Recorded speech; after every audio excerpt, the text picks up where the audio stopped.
There was a really good chance we were going to get into today's show and I was going to be in a bad mood, but I am happy to be here, happy to be with you right here on 1350 ESPN. We are streaming live on the ESPN Des Moines Facebook page, and my happiness was going to depend on what happened last night in the Eastern Conference semifinals. Had the Bucks lost to the Nets, I would have come in a downer mood, but I am in a wonderful mood, and that is where we begin today. We head north to the city of Milwaukee, Wisconsin, where they are just, I believe it is cautious optimism. It is terrified happiness. Joining me from 1250 The Fan, you hear him in the afternoons. His name is Ramie Makhlouf. My old buddy Ramie is with us. Ram Dog, I imagine there is a giant sigh of relief in the city of Milwaukee today. Can you turn his phone on? Hit the on button there, buddy. There we go. Ramie, we got a brand new producer. Thank you for being here. Much better. There we go. I imagine. Now you can hear me, right? Now I got you loud and clear. Yes. Sigh of relief, Wickett. I'm currently walking my dog through Humboldt Park in the Bayview neighborhood of Milwaukee, and I'm breathing easy as I walk the dog, and I feel like the whole city is breathing pretty easy today for another 24 hours, and then all our butt cheeks clench up and get ready for Game 7. I bet I say about this time tomorrow, people are going to be coming out of their hangovers. People are going to be getting their honey-do list done early in the morning, Ramie. And then the tension is going to begin because, I mean, you and I can talk about plays and X's and O's and all these kinds of things, but it's more so getting over a hurdle, a hump. It's where the Bucks are at right now. It feels like watching from afar, everyone's waiting for the shoe to drop because of a coaching situation or whatever. But are Bucks fans happy or are Bucks fans more nervous going into tomorrow night? It's been an emotional roller coaster, Wickett. And I think you know that I try not to be like reactionary sports talk radio guy. I try not to ride that emotional roller coaster and be a victim of recency bias. And I don't know. I haven't been able to control myself in this series. I went from knowing they're going to win this series and whoever comes out of this series is going to win the NBA championship to knowing this series was pretty much over when they were down 0-2. And then knowing they were going to win this series again when they evened it up, and then after Game 6, I was like, man, I can't even bring myself to believe in this team again. I'm just going to watch it, and whatever happens, happens. I'm done believing. I'm done doubting. I'm just going to watch it, and whatever happens, happens. Yeah, when they were 16 in the third quarter of Game 5, the series was over, and there was no way they were going to blow that lead, and then they do. How concerned were your listeners in Milwaukee, Ramie, that this team was going to come out flat yesterday? And on this, the similar question, how concerned are Bucks fans, do you think, that they can't ride this emotional wave into Game 7? I mean, the home team has won every game in this series, Wickett, and it's hard to believe that they are going to go, not that they can't, but it's hard to believe 100% that they are going to go to Brooklyn and pull it off. And you said something a minute ago talking about this team and how it's not all about basketball, that there's a hurdle that they need to clear. And I think that there's a lot to that. This team doesn't always react great to pressure and big situations. And that's been a problem. And that often starts with Giannis. And I think sometimes they have been overwhelmed, Wickett, by the road crowd in Brooklyn and the size of the moment here in this series. Talking with Ramie Makhlouf from 1250 WSSP in Milwaukee here on 1350 ESPN. Wickett's World, I'm Mike Wickett. Game 7, Bucks and Nets tomorrow night.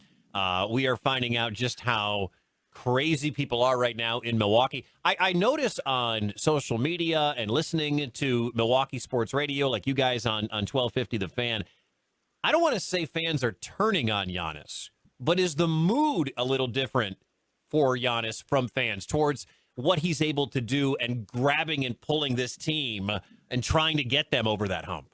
Honestly, I feel like that has only just started, and Bucks fans maybe weren't hard enough on Giannis before this. And you know Wisconsin, Wickett, you're here for a long time working in this sports market. We are a friendly people around here, and when we attach our loyalties to a guy, we really attach our loyalties to a guy and don't have much negative to say about him. And Giannis is a great player and still my favorite player in the NBA. But there are flaws, man. There are flaws in his game. I think there are flaws in terms of his I don't want to say mental approach, but what I just talked about a second ago, where big pressure situations seem to get to him. I mean, look at his free throw shooting and jump shot percentage in the postseason compared to the regular season, and especially in big series like this one, or last year against Miami, or 2 years ago against Toronto. He just isn't the player that he is for 82 games, or 72 in this case, during the regular season. And there's something to be said about that. Doesn't mean he's not a great player. It doesn't mean we don't love him and he's not still our guy. But, I mean, there are flaws, and I feel like people tippy-toed and danced around that for a long, long time until this series, when people started pointing it out, and I started pointing it out during the last series, Wickett, that we need better from Giannis. I need to see from Giannis what we saw from Kevin Durant in that Game 5 loss. And not that he can do all the things that Kevin Durant does, but just that mindset that I'm the best player on this court, and I'm gonna prove it to you if you don't believe me by stuffing a basketball through a rim and down your throat. And he just doesn't have that killer instinct sometimes. 30 points, 17 boards, 3 dimes. All those stats are great for Giannis. It's a pretty typical night for Giannis Antetokounmpo. But the stat that mattered the most to me was he was 0 for 0 from three-point land. Yes. It took 5 games for this team to realize the interior advantage that they had. And it took 5 games for Giannis to realize that he sucks at shooting the basketball. Is that more on coaching, or is that more on Giannis? Because last night looked so different from any other game in this series. And not just Giannis, but this Bucks team has been very out of character for much of this series. And they've been, for as good as Kevin Durant has been, they've done a lot of this to themselves. And they've done a lot of it to themselves by not being who they are and trying to play iso ball and not moving the ball around the court, not moving around the ball, not using the pick and rolls and screen and rolls that made them so successful during the season. I don't really mind that the Bucks are jacking up a bunch of threes. And if shots aren't falling, then you're probably going to lose that game, and you probably just have to live with it. It's the bad shots. And most of Giannis's threes are bad shots. And the Bucks as a team have been taking a lot of bad shots throughout this series. That's what's killing them. I mean, yeah, they could exploit what's going on in the paint a little bit more, but that's just not been who they are throughout this year. Wickett, they're a shooting team. They're a three-point shooting team, and they were really good at it in the regular season. It's gone off the rails here in this series, but I don't think you get too far away from who you are, and they've done that. Not in the number of threes that they're shooting, but in the quality of the threes and jump shots that they're shooting. And Giannis is probably the greatest culprit in that. Talking with Ramie Makhlouf for another minute or two from 1250 The Fan up in Milwaukee. Mike Wickett with you here on Wickett's World on 1350 ESPN. I think it's safe to say every team, every city has this with players, where there's always one hot lightning rod of a player where half the fans love him and half the fans hate him. And for the Bucks, for the last 8 years, I think, especially the last 4 or 5 years, that player's been Chris Middleton, who turned in the game of his life last night when the Bucks absolutely needed it. He dropped 38. It's such a cliche for me to say, where's the fan base at with Chris Middleton? But is Chris Middleton winning fans over at a record rate in the last 4 games? No, it's about the same. It's about the same. It hasn't changed very much, Wickett. We're very divided. And some of us, like myself, aren't really sure what to do with Chris Middleton. There have been times I've defended him. There have been times where I've crushed him. And really, I think that might be, and this is sort of a revelation I came to recently about Chris Middleton, is that what might be keeping him from being a top-tier player, is that he's just not consistent enough. I mean, yeah, what we saw yesterday was an absolute killer out there on the court. He can do that for you every now and then, actually quite often. But the guys who are on a level with, a Giannis or a Kevin Durant or a James Harden or a top-tier superstar, you can pretty much count on that from him night in and night out. And you never go into a game necessarily knowing what you're getting from Chris Middleton. When he's on, he's great. It's just that he's not on often enough, Wickett. And I think that's why there's the divide about him, because he looks so good sometimes. You're like, oh my God, this guy's one of the best players in the league. And then there are other games where he just doesn't show up. And both those versions have shown up in this series. Do you believe any truth to the rumors that the Bucks are considering Rick Carlisle, regardless of what happened last night? How much did that hang over this team, do you think? I'm sure they're looking at coaching candidates. I'm sure they're doing their due diligence. If they lose this game Saturday night, if they lose tomorrow night, yeah, is Budenholzer gone? I think so. Because with a hobbled James Harden and no Kyrie Irving, there's no excuse to lose this game. There's no excuse to lose this series, Wickett. There isn't. And the Bucks fell short if they lose this series. If they had all three of those superstars, I've been saying all season long, you don't fire Coach Bud because you don't win a championship. It's all gonna depend how loud the thud is when this season ends, if it comes short of a championship, and how painful that fall is. And I think it's that much more painful. It's that much louder a thud when you lose another series that you shouldn't. People were going into that Toronto series 2 years ago going, they shouldn't lose this series. Nobody thought they were going to lose to Miami last year. And when Kyrie Irving and James Harden go down in this series, everybody's looking at it and going, they shouldn't lose this one either. That'll be 3 straight years they lost playoff series that they had no business losing. And ultimately, that falls on the coach. And I think if you look back in the offseason, Ramie, they traded away 3 first-round picks to get Drew Holiday. And if they lose tomorrow night, they will have – this was a chips in the middle. They signed Drew to a huge deal. I realize that. But if they lose tomorrow night, they will have given away 3 first-round picks for a second straight second-round exit. I know a lot of it's going to be on Giannis. I know a lot of it's going to be on Bud. But their general manager, John Horst, he has so much riding on this game tomorrow. It's unbelievable. Actually, because of what I just said, Wickett, the one person I haven't pointed a finger at during this series when I've gotten down is John Horst. Because I look at this roster. I don't think I will. I look at this roster, and I think it's good enough to win a championship, Wickett. That's his job. It's also his job to hire the right coach to get the most out of that roster. But when you just look at the roster that they have, I love Drew Holiday, man. He's had a rough series. Even last night, his best game, he didn't shoot the way you need him to shoot. But I love Drew Holiday, and I think that was a great pickup.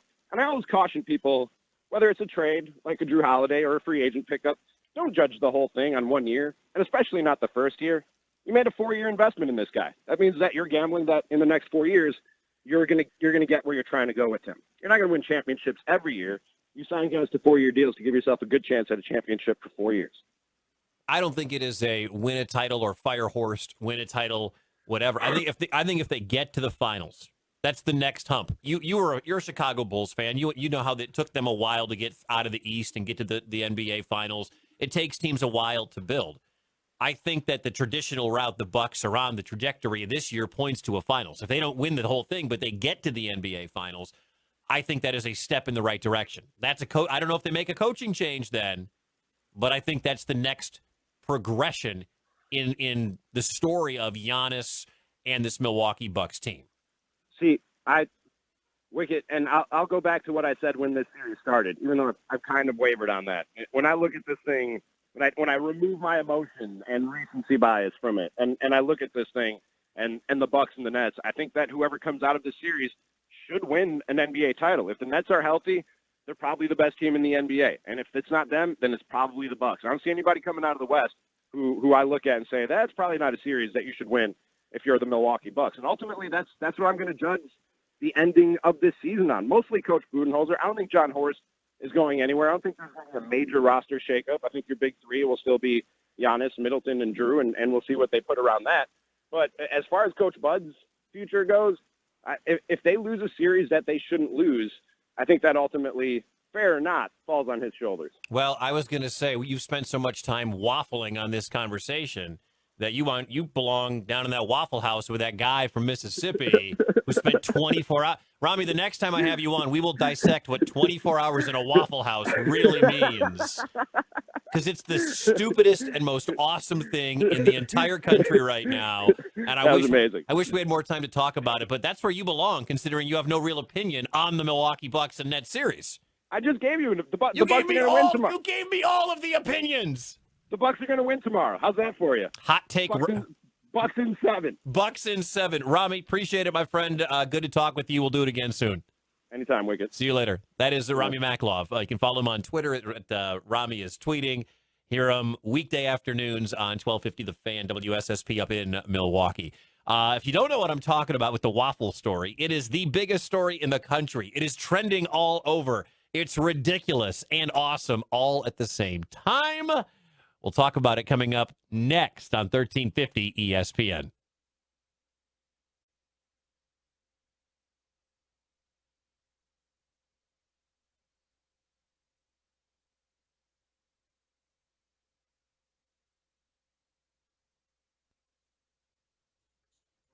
1350 ESPN. Mike Wickett with you here on Wickett's World. Don't forget, you can catch the Cubs. You can catch the Cubs and the who are they playing? The Marlins tonight. Game 1 down in Miami, right here on 1350 ESPN tonight. We are also streaming on the ESPN Des Moines Facebook page. Make sure you like ESPN Des Moines on Facebook. Follow us on Twitter at ESPN DSM. The story of the day that has taken over, and what I love about this one is it's one of those stories that would not have been a thing in any of its popularity, say, 15 years ago. But because of Twitter, it is a thing. Guy's name is Lee Sanderlin, and he lives down in Mississippi. And I'm just going to read you the first tweet that came in. I'm coming to you live from a Brandon, Mississippi Waffle House. I, a total loser, came in last place in my fantasy football league. As punishment, I spend 24 hours in a Waffle House. Every waffle I eat shaves an hour off the clock. It's 4:07 Central. So he started this yesterday afternoon at 4 o'clock Central Time down in a Waffle House. And this would not have been a thing without Twitter because it is blowing up like crazy. Thousands and thousands of likes, thousands and thousands of retweets, all of that stuff. Like, it is nuts what he's had to do. So he finished dead last in his fantasy league. And for his punishment, he has to spend 24 hours in a Waffle House, which, by the way, Pete, our producer, Pete, that is an awesome punishment. That's a great punishment. We don't have anything in my league. I think if you finish last in one of my leagues, you get your money back. Like, we go the other way. Mm-hmm. I can't even see you. There's a microphone. There's your face. Beautiful face. So that's a cool do you have any kind of punishment like for finishing dead last in your league? No, I don't think we have any reward or punishment in my league, but we should. We should No do something like reward? that. No reward. You don't play for money? Nope. We should, though. Yeah, I think you we should. What's the point of playing? You know, it's for fun. Oh, my Lord. God. I'm in 3 leagues. One is a cheap, fun league with some old friends in our old building I used to live in a loft. One is with my guys, Ramie, who we just had on from the Fan in Milwaukee. I'm in a league with him up in Milwaukee, all the guys I used to work with up there. And then I'm in what is called a Survivor League. No, not a Survivor League. Why can't I think of it? Guillotine League is what it is. Oh. Have you played in a Guillotine League? I have not. What is that? So everybody drafts. There's 17 teams. Mm-hmm. Okay. Now I think this year there will be 18 teams. But there's in traditional years, there are 17 teams, and everybody plays everybody in a week. Mm-hmm. And the low score is out for the year. Oh. And then that guy's roster become free agents in an auction. Oh. So your first round pick could be Patrick Mahomes. Mm-hmm. And if you get knocked out, if you have the lowest, let's say Mahomes has a bad day or nobody else does well in your team, because these teams are very, very thin. You know, people were looking at my roster like, you drafted that. I'm like, yeah, there were, 17 guys in the league and you do 9 or 10 rounds or whatever. Mm-hmm. So that whole roster becomes free agents. By the time you get into week 6 and 7, if you're still alive, the teams that are coming in are super teams that everybody has a chance to bid on. So by the time you get to the final 4 weeks and we don't do the auction thing in the final 4 weeks, that's where the teams are just like, you have insane. Julio Jones and you have DK Metcalf and you have Christian McCaffrey all on your roster. I got bounced about week 11 or 12 last year. It was awesome. It was the best fantasy league I've ever played, and I can't wait to do it again.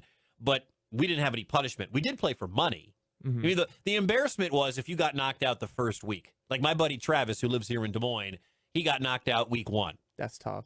That's embarrassing. We paid $30, I think was what it was, something like that. We played for $30 a person. Winner got 400 and change or whatever after they take their fee out. But it's the most fun fantasy league I've ever played in my life. Mm-hmm. We didn't have a punishment other than you just don't want to lose first. This guy down in Mississippi, he lost at the end of whatever week and wound up having to, I could read you all of the tweets because his punishment was to stay in a Waffle House for 24 hours.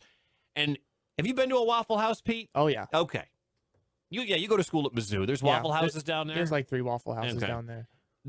The waffles there are large. Yes. Right? Like, we're not talking about little Eggo waffles you pop in your toaster. They're a plateful. Yes. They're a plateful. And for every waffle this guy ate, he got to shave off an hour. Oh, man. Does anybody have a tally of how many he's eaten? He's done. He's out. He's out. He's finally out. He got out a couple of hours ago. Okay. Let me get the final numbers on you. So if he started at 4 p.m., he probably had to eat like 6 or 7 waffles. I think he was there for 15 hours.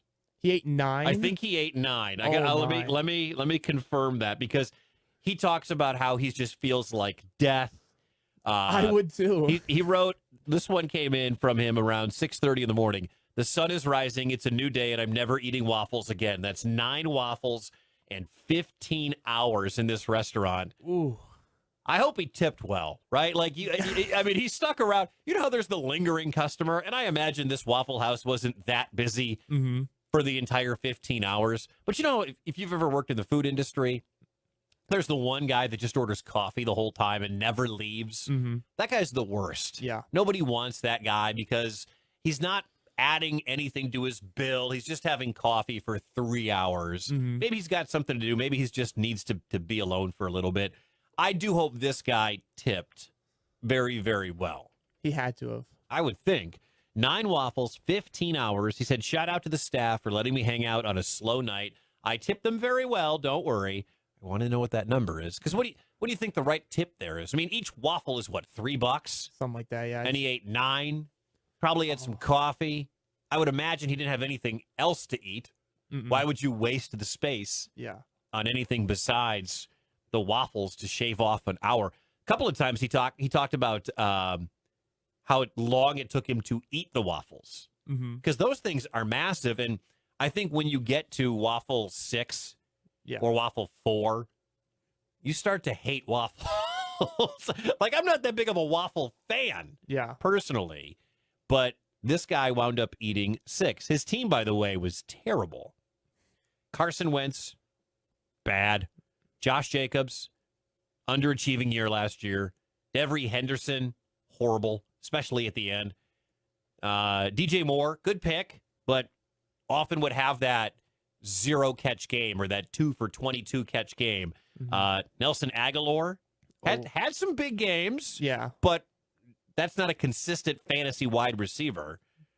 I don't even know who this tight end is for Cleveland. Bryant? Oh, no. I don't even know who that is. No. And then he had Josh Kelly, who got hurt, running back for the Chargers at a flex spot. He had the Rams defense, fine. Mason Crosby, fine. All the kickers are pretty much the same. So his team definitely sucked. He said, I found my roster from like week 8 or whatever. Just not good. Also, I'm definitely puking soon. Just have to put that reminder in there. Yeah, that's pretty good. Yeah. That's pretty good. Daunting task. He tweeted his whole way through. And I think my favorite tweet on all of this is he wrote that he was the big loser in fantasy football, a man who lost his family football league having to spend. New York Times covered this. The Waffle House tweeted out.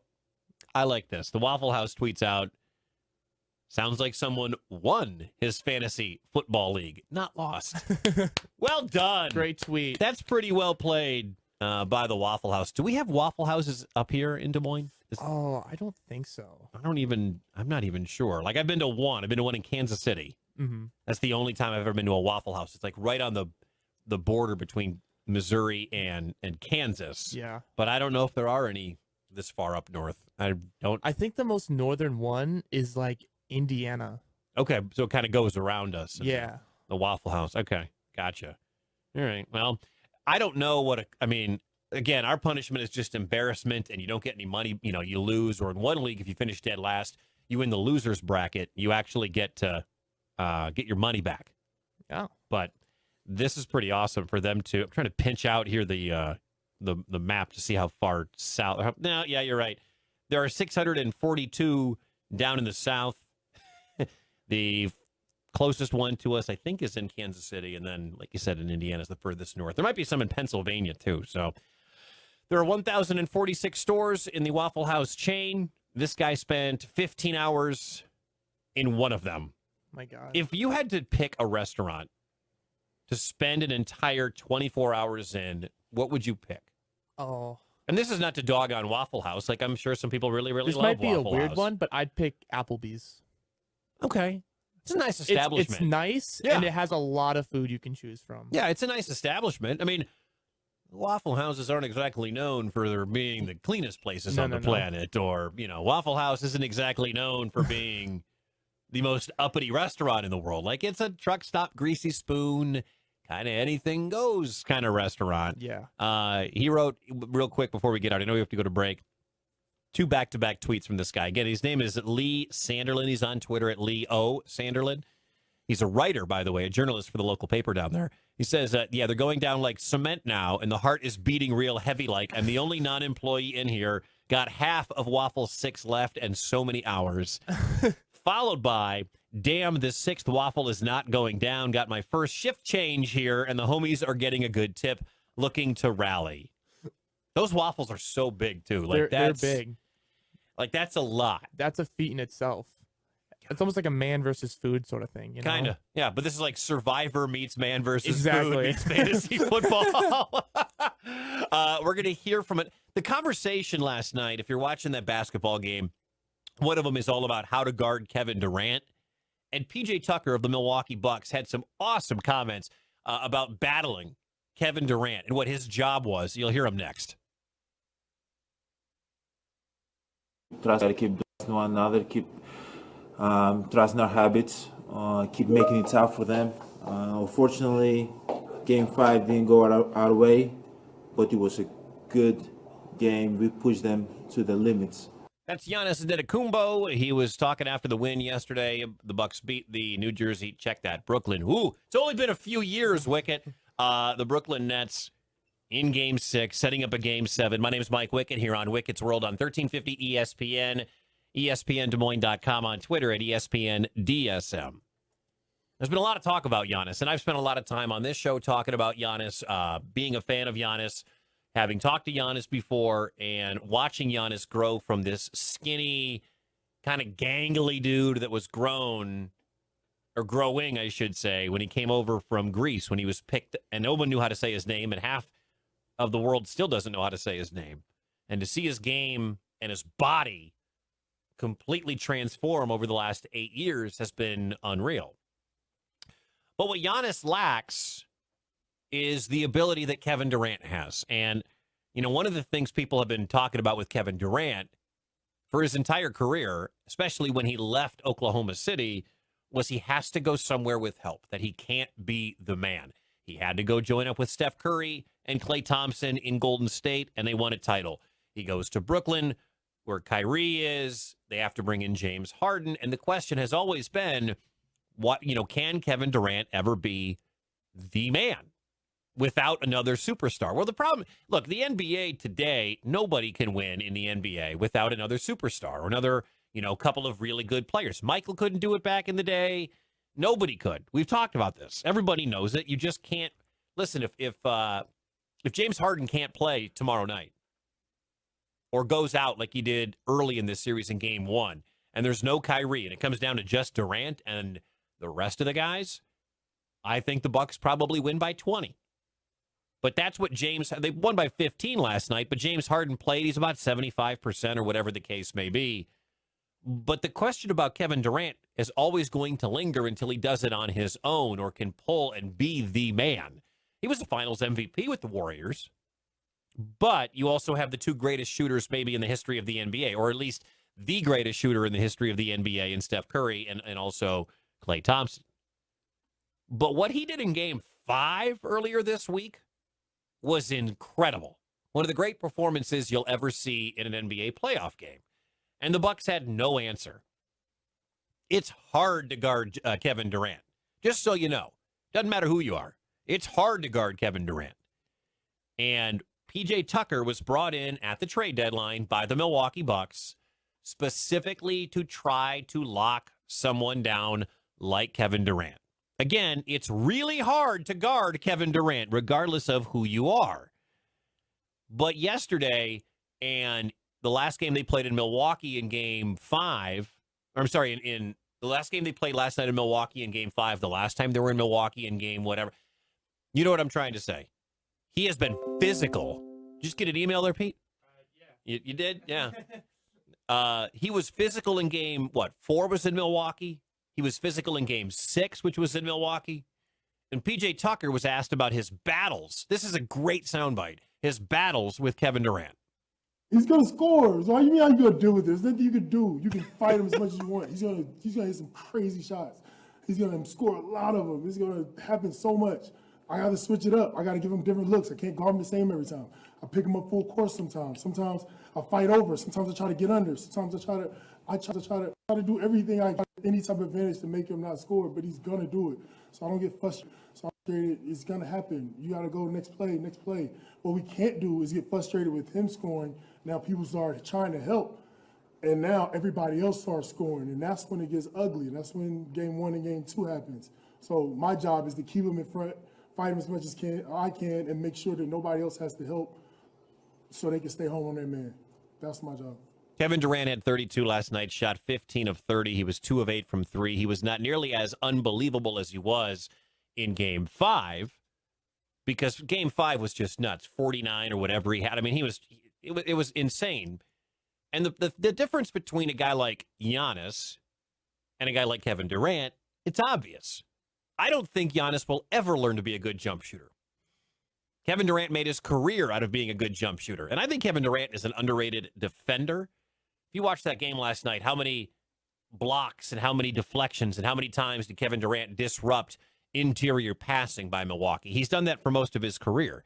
I mean, when you're 6'10", and your arms are, 12 feet long or whatever, it's an unbelievable body type that he's got, and his ability to defend really complements his ability to score. We know the guy can score. He shoots from all over and literally over people. The problem is when you've got P.J. Tucker, who might get into foul trouble because he's playing a physical brand of basketball, or even when he's in there, it's just a matter of height. Like, I like P.J. Tucker, and if you're a fan of watching good defense and old school basketball, you like what P.J. is doing with Kevin Durant. But Kevin Durant is 6'10". P.J. Tucker is 6'5", and that's a generous 6'5". When you're that much taller than a guy and you elevate and you have the long arms that Kevin Durant has, he's able to score over P.J. Tucker. Did you happen to watch the fourth quarter last night? When Giannis, or anybody, but I'll talk about Giannis here specifically, when Giannis came over to help or on a switch, when Giannis was then the primary defender or the help defender on Kevin Durant, KD can't get over Giannis. He's just as tall. He's just as lanky. He's just as long. He didn't score when Giannis defended him. Mike Budenholzer has been very unwilling, is the word I'll put.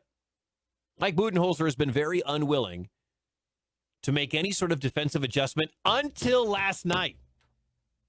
Until last night. Budenholzer and this defense that the Bucks play, where they like to pack the paint and they kind of give up more open threes than anybody, which is terrible in the NBA because everybody in the NBA can shoot. But when you watched last night and what you figured out was maybe you need to double team the baddest man on the planet. Maybe one of the top 5 or 10 scorers in the history of the NBA deserves more than just singular coverage from a guy who is 5 inches shorter than he is. And it took Budenholzer 5 games to figure this out. And I don't even know if this was Bud's call.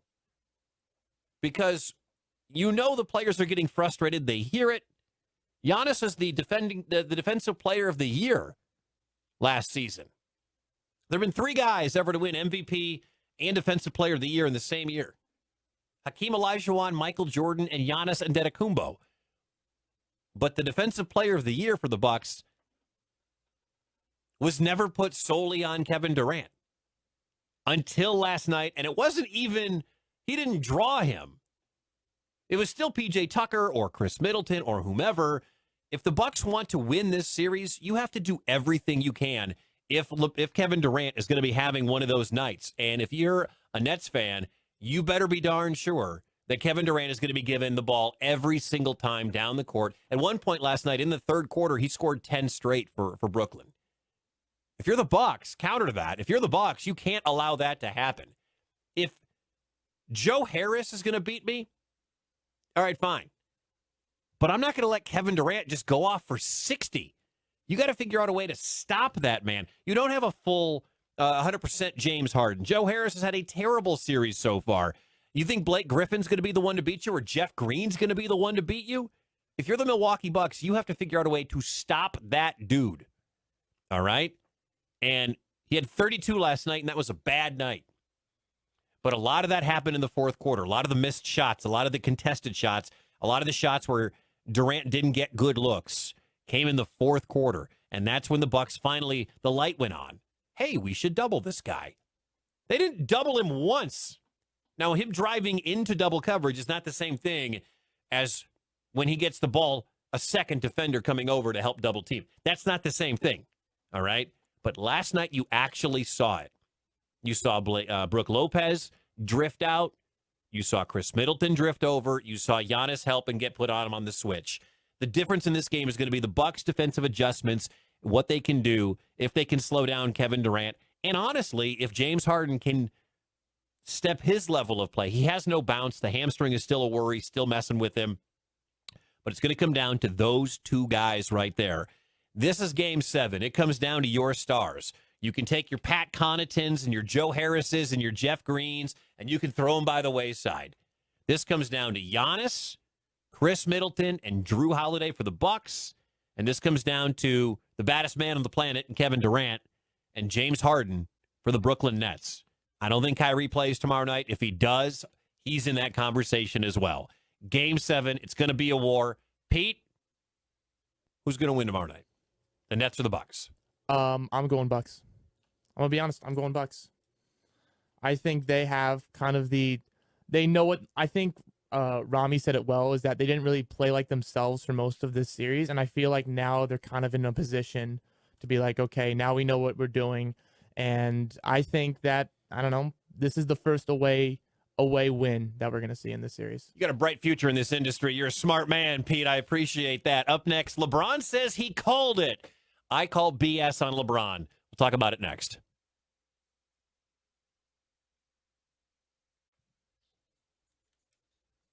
$1350 ESPN, Wickett's World. My name is Mike Wickett.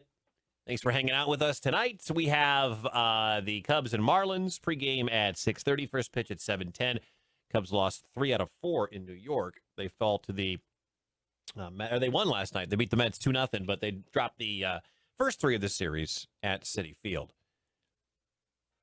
I didn't realize, by the way, that the U.S. Open was going on. I don't know what that says about me, but with my life, I was watching basketball yesterday and saw this update on Phil Mickelson. I'm like, U.S. Open going on? I have no idea. I feel like Phil just won the PGA like 2 hours ago. But the U.S. Open is going on. More basketball this weekend, baseball this weekend. But this was a story I wanted to get to. LeBron James. And I'm a big LeBron fan. Like, I don't understand all the LeBron hate. I think a lot of people have a problem with the way that LeBron wants to address social issues, because forever it was kind of ingrained in people that athletes, there were only a couple of athletes that jumped into the social issue game. And a lot of people don't like that. And the way things are now, everything is divisive and everything is immediate and everything hits Twitter and then gets dissected by one political talk show or another political talk show. And then all of a sudden we have one of the greatest basketball players ever to walk the earth is now a martyr because he has an opinion on stuff. Like, that's the difference between Michael and LeBron. Is, for the most part, up until very, very recently, Michael didn't really speak out about social issues. Mike knew in his mind the best plan was stay quiet on those social issues, play basketball, win titles, and grow his global brand. And that's his prerogative. LeBron's prerogative is win titles, jump from team to team, win titles, bring one back for Cleveland, and speak out on social issues. But if you haven't seen his latest tweet or this latest bit of controversy, he writes, and for the record, LeBron didn't want a 72-game season. He didn't want, because think about this. We're in round 2 of the NBA playoffs, and it's June 18th. We're not going to crown an NBA champion until August. LeBron tweets out, They all didn't want to listen to me about the start of the season. I knew exactly what would happen. I only wanted to protect the well-being of the players, which ultimately is the product and benefit of our game. These injuries isn't just part of the game. It's the lack of pure rim rest. I think he means REM, but before starting back up, 8, possibly 9 All-Stars has missed playoff games, most in league history. This is the best time of the year for our league and fans, but missing a ton of our favorite players, it's insane. If there's one person know that how about the body works and how it works all year round, it's me. I speak for the health of all of our players and hate to see so many injuries this time of year. Sorry, fans. Wish you guys were seeing all of your faves right now. Well, let's back up here. Kawhi Leonard just got hurt from the Clippers. Kawhi's had a knee injury for the last 2 years. I mean, Kawhi championed load management a couple of years ago. That injury has very little to do, I think, with the 72-game season that started on Christmas. Some of the other guys that have gotten hurt, Anthony Davis. Anthony Davis has been hurt his entire career. He's not he's one of the great big men ever, but Anthony Davis has been sort of glass. Chris Paul, I don't think a full off season saves Anthony Davis. Chris Paul, who's going to miss the start of the Western Conference Finals, may have COVID. That has nothing to do with time off. Some of these other injuries, like Kyrie Irving, Kyrie hurt his ankle 3 games ago. It's not like regular season rest would have saved Kyrie Irving's ankle. Joel Embiid, stop me if you've heard this, Joel Embiid is hurt. Joel Embiid is hurt all the time. You know, a lot of these, I mean, James Harden pulled a hamstring. James Harden's never in shape. Look at him. He looks like he ate a guy named James Harden. So in response to his tweets, NBA spokesman Mike Bass said, injury rates were virtually the same this season as they were during the 2019-20 season, while starter-level and all-star players missed games due to injury at similar rates as the last 3 seasons. While injuries are an unfortunate reality of our game, we recognize the enormous sacrifices NBA players and teams have made to play through this pandemic.